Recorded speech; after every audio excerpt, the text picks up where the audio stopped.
Corona di Jawa Timur hingga hari ini virus corona bisa sembuh sendiri. Ya, benarkah pasien yang terinfeksi virus corona bisa sembuh sendiri? Menyiapkan pelayanan kesehatan atau bikin posko dukungan tanggap darurat.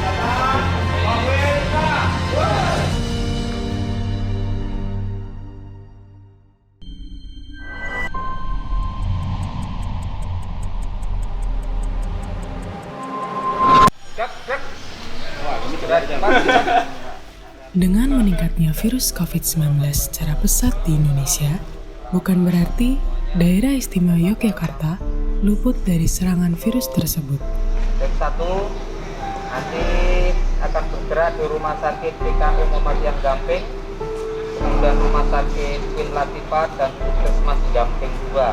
Terima kasih. Sudah untuk peralatan seperti biasa. Hal itulah yang membuat semua elemen masyarakat bekerja sama dalam menanggulangi virus tersebut di wilayah daerah istimewa Yogyakarta. Elemen-elemen tersebut diantaranya ada BPBD DIY, Dinas Kesehatan Provinsi DIY, serta para masyarakat yang turut serta dalam membantu menanggulangi virus COVID-19 ini. Baik itu para donatur, alat kesehatan, hingga para relawan.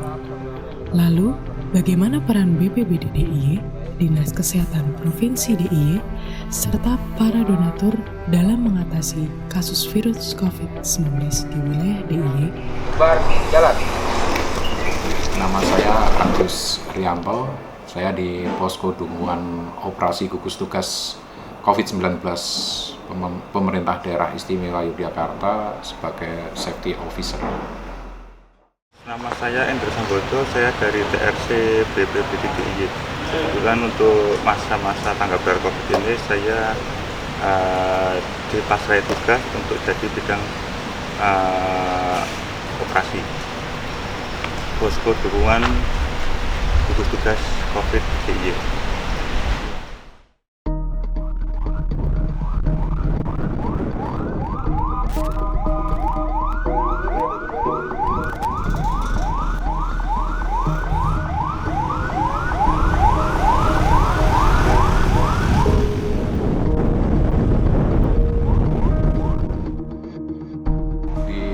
Posko Dukungan Operasi Gugus Tugas COVID-19 ini sudah berjalan sekitar 85 hari. Jadi kita tidak berbicara hanya BPBD, tapi dalam hal ini Posko Dukungan Operasi Gugus Tugas COVID-19 ini membackup pemerintah daerah istimewa Yogyakarta. Jadi tidak hanya kita atas nama BPBD DIY. Oke, kan kalau lingkup DIY kita membuat di BPBD itu kan berserta OPD atau organisasi perangkat daerah membentuk yang namanya Satgas, Satuan Tugas Penanganan Kedaruratan COVID. Nah, khususnya di BPBD DIY ini kita membuat posko dukungan, tanggap darurat COVID Pemda DIY. Jadi fungsi kita adalah menutup lubang-lubang yang tidak bisa dihandle oleh gugus tugas itu. Oke, sebelum Lebaran kemarin, 2 hari sebelum Lebaran, kita mengadakan rapid test massal, Mas. Semua pegawai yang ada di sini, termasuk semua petugas maupun relawan, sejumlah 103 orang. Juga di tes RDT, Rapid Diagnosis Test COVID, 103 orang itu menunjukkan hasil non-reaktif. Semuanya.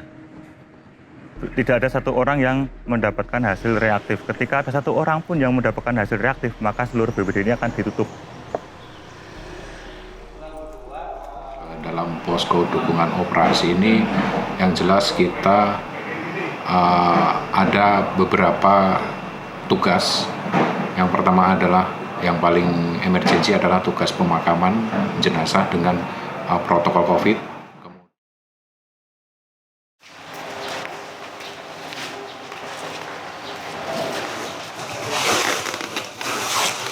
Gambar.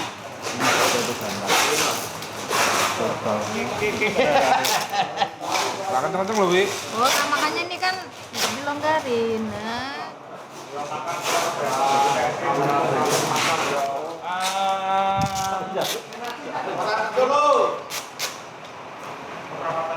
Kita 7 orang, kita maksimalkan 6 orang untuk mangkat peti, 1 orang memegang sprayer sprayer beacon area. Jadi nanti pergerakan keseluruhannya akan dikomando oleh Pak Tofa. Kalau melihat dari beberapa video-video kemarin yang sempat viral, ada peti sampai jomplang, nanti mau diperhatikan ketika mau memasukkan narik ngelolos bambunya maupun yang akan megang tali harus berhati-hati. Dan sebelum berangkat kita berdoa kepada Bapak dan Ibu kita masing-masing berdoa dipersilakan.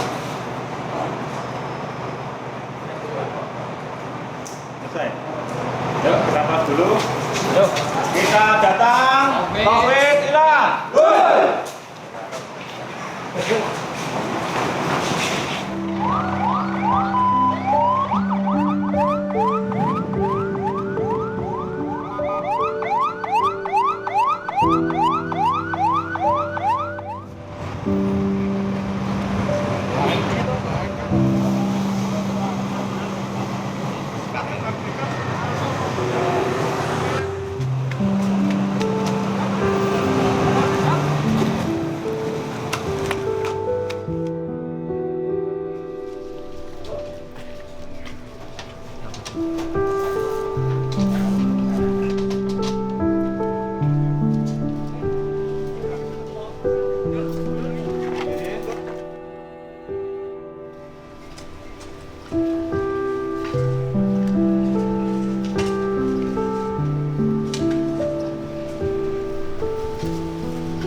Langkah apa yang sudah dilakukan Dinas Kesehatan Provinsi Daerah Istimewa Yogyakarta dalam mengatasi virus COVID-19 di wilayah Yogyakarta?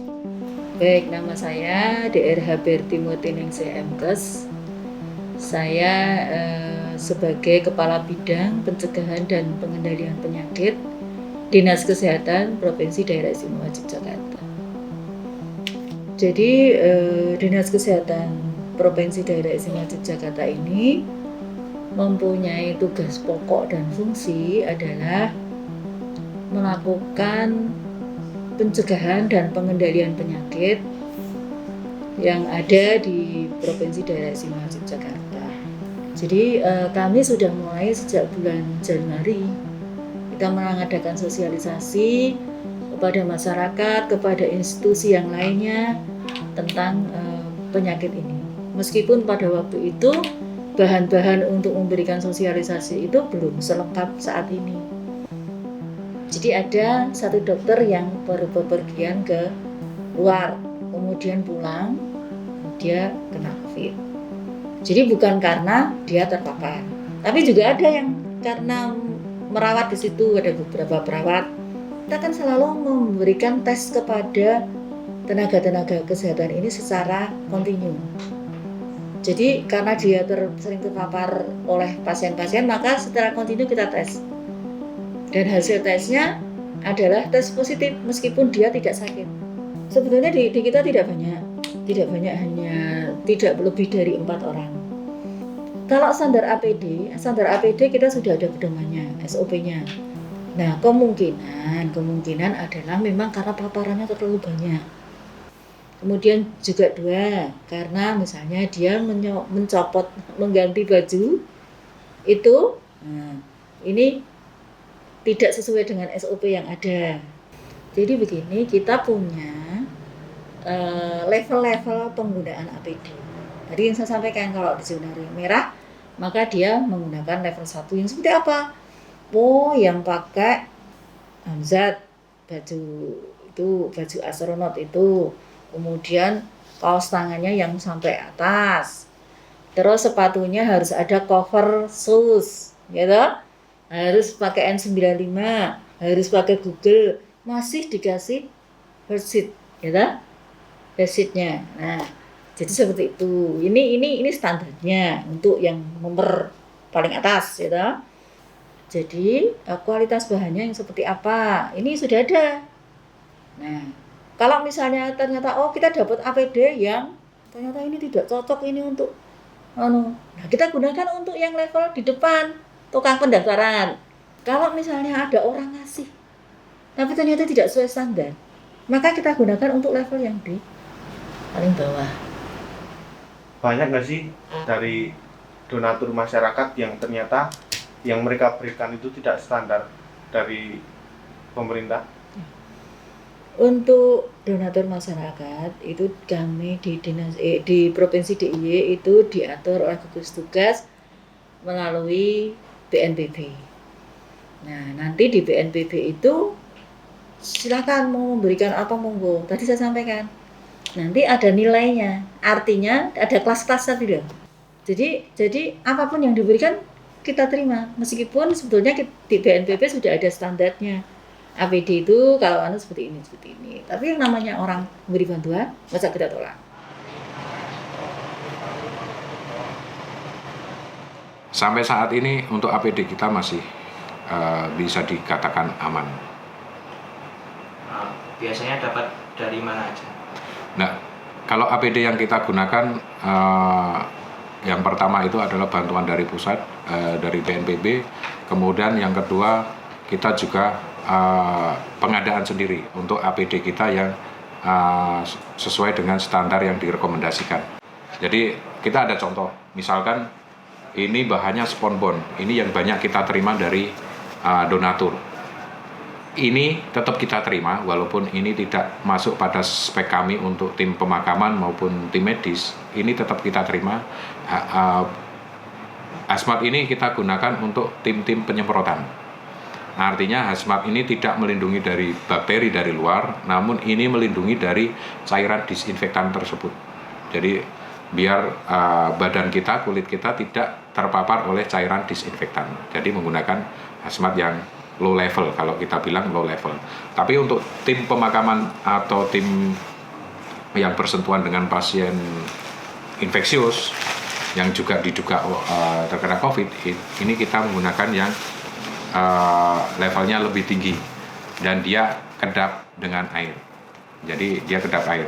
Kalau yang tadi yang merah ini tidak kedap air. Jika terkena air dia akan tembus sampai ke kulit. Kalau ini kena air tidak sampai ke kulit. Jadi kita menggunakan kita tidak berbicara ini mereknya apa, tapi yang jelas kita dalam pemilihan yang jelas ini adalah kedap air. Artinya air tidak bisa tembus, itu saja. Terus kemudian ketika yang direkomendasikan adalah masker, yang penting masker, kemudian kacamata, kita bermain dengan masker full face. Artinya yang personil yang di posko dukungan operasi ini, kita kalau berbicara masalah APD, kita selalu bermain satu level di atas level standar yang direkomendasikan. Jadi kita bermain di satu level di atasnya. Insya Allah mencukupi, Mas. Ketika kita sudah menipis, maka kita akan mengusahakan APD lagi. APD yang kita gunakan adalah APD dengan tipe 3 level 5/6. Jadi APD level 3 itu APD level yang dia sudah waterproof, kemudian tahan terhadap tekanan tinggi air. Jadi waterproof, baik waterproof oleh hanya percikan atau droplet maupun ketika kena tembakan air tekanan tinggi. Itu level 3. Nah, itu level 1 yang biasa mungkin Mas sering lihat itu yang banyak SponBond yang tembus ke air. Level 2 yang sudah mulai waterproof tapi ketika kena jet spray atau air tekanan tinggi maka dia tetap tembus. Level 3 sudah paling yang standar. Level 4 dia ada pernapasan sendiri. Jadi yang istilahnya sama full face, semuanya utuh, yang bawa tabung oksigen sendiri. Nah itu level 4. Level 5 yang ada selangnya ketika kemana-mana bawa selang pernapasan sendiri itu. Kita mengacu pada WHO. Itu mengacunya kita pada WHO. Jadi termasuk bahan-bahan untuk dekontaminasi, bahan-bahan untuk desinfektan, kemudian APD, cara pelepasan APD, cara pemakaian APD kita standarnya pakai WHO. Nah, itu. Level kelas 3, level 5/6 itu bahannya apa? Kita tidak nyebut merek, tapi kita nyebut bahan. Bahan ini carinya di mana, siapa yang menjual. Kalaupun menjualnya ternyata perusahaan luar negeri, mau nggak mau harus mendatangkan dari luar negeri.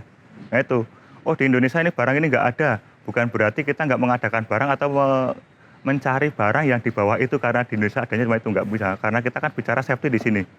Ketika kita bicara safety nggak ada toleransi.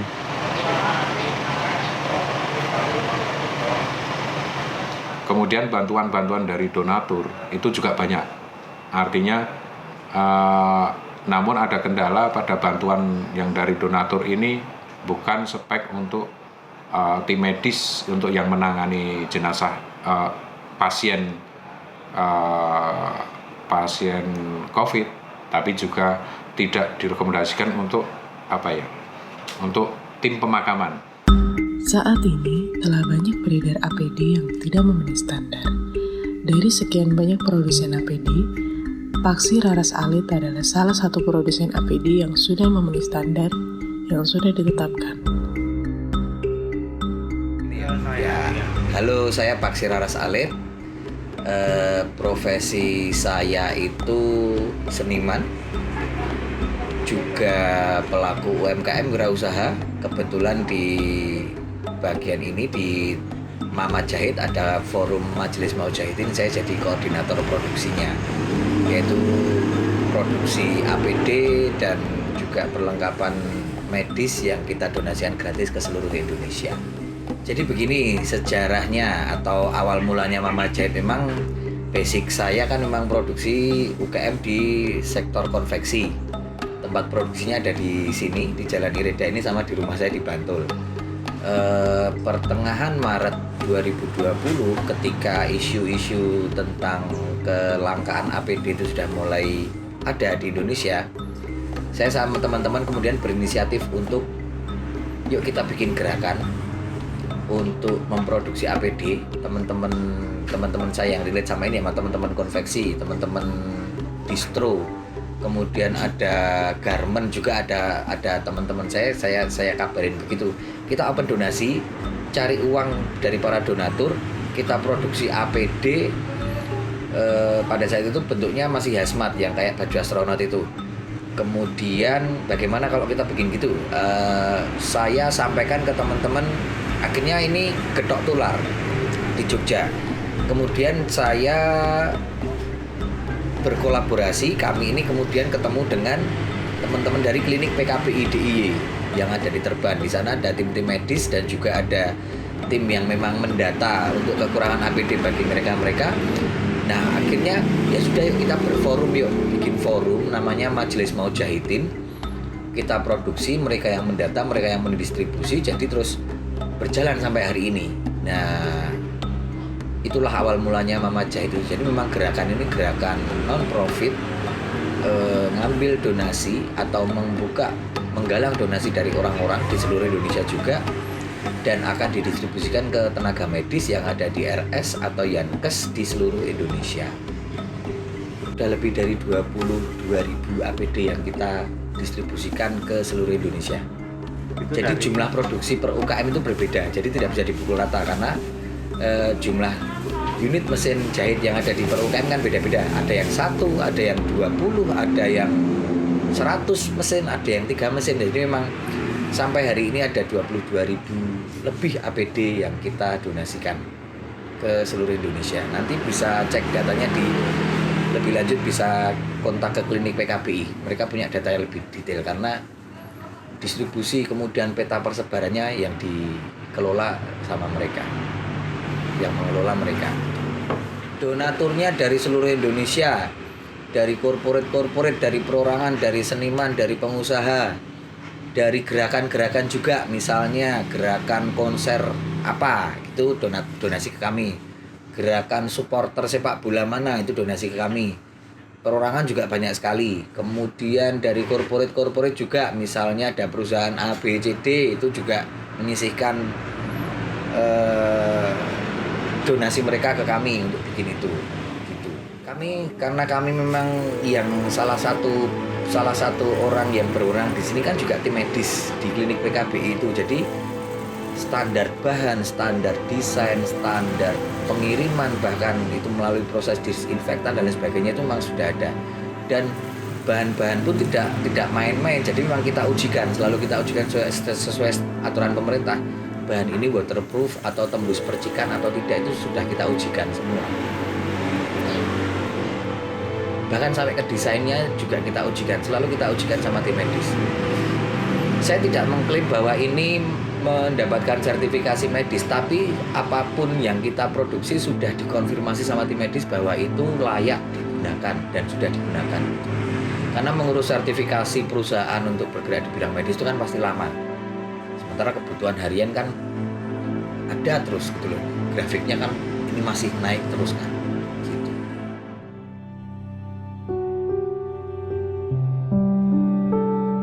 Sangat yakin. Yakin. Yakin. Itu di luar kemampuan, di luar kapasitas kami. Bukan kompetensi saya juga untuk berbicara itu. Kompetensi saya hanya memproduksi jahitan dan saya yakin itu membantu gitu kan. Yang namanya kita sekarang sedang beradaptasi ini seperti ini. Karena manusia itu yang paling pinter beradaptasi dengan lingkungan alam, asal jangan merusak alam. Sekarang kita sedang beradaptasi dengan virus. Ini yang harus kita tekankan pada masyarakat supaya kita beradaptasi dengan virus ini.